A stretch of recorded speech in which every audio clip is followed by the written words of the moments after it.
Donations help the Salvation Army serve the less fortunate around the world. But when the charity built a $500,000 home for local leaders, some staff members started questioning where the money goes. They asked WCCO's Jennifer Merrily to investigate the cost of doing good. The site of bell ringers has been associated with the Salvation Army for decades.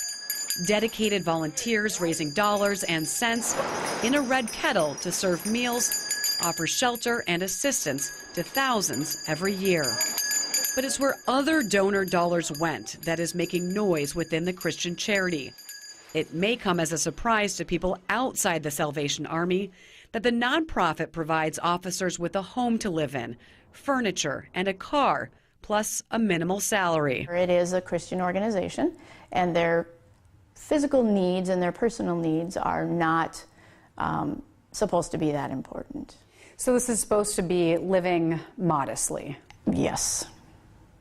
Yes. Former advisory board member Debbie Beck was floored when she learned the lieutenant colonels appointed in 2016 to run the Northern Division of Minnesota and North Dakota built a new home. Lanil and Patty Richardson left this $365,000 North Metro home, and the Salvation Army built this new home for them just a few miles away. The cost of the land and home, $544,319. Is the public okay with this?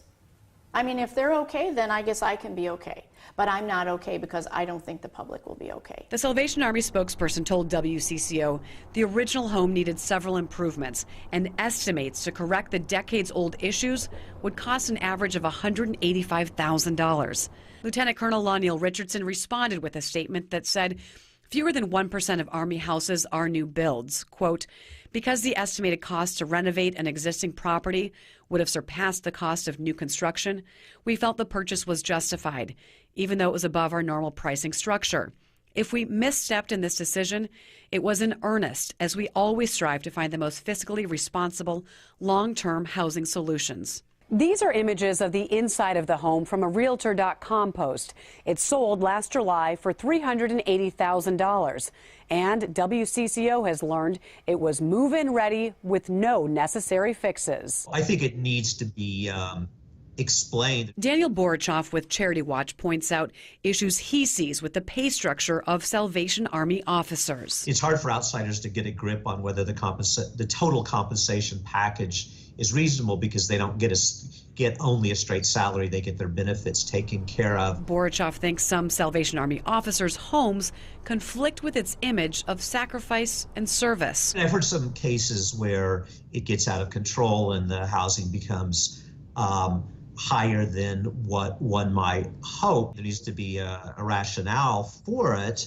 If a current house is adequate and less expensive and fulfills the purpose, then they ought to just use an existing house. Since the Salvation Army is a religious organization, it's exempt from filing a 990 tax form. That form helps the IRS and the public evaluate a nonprofit's operation. Borichoff gives the Salvation Army high marks in some areas, but because it doesn't have to submit a 990, it's not rated on Charity Watch. He wishes it would be more transparent. It would increase the integrity of the Salvation Army if they were disclosing the compensation of their top people as other charities do. WCCO obtained this 2017 resignation letter from a high-level staff member that went to top officials after learning about the home. The writer said in part, quote, the Salvation Army is no longer driven first and foremost by doing good in the community. It is an organization driven by dollars, and I will not stand behind a Christian organization that preaches mission but practices greed.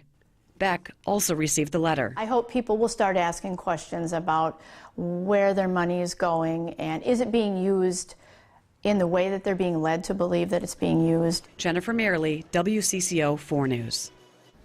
The lieutenant colonel said that the funds for the home did not come from the Red Kettle campaign or cash donations. A Salvation Army spokesperson said that the money came from donor endowments and added that the officer housing system has proven to be sound financial policy over more than 100 years.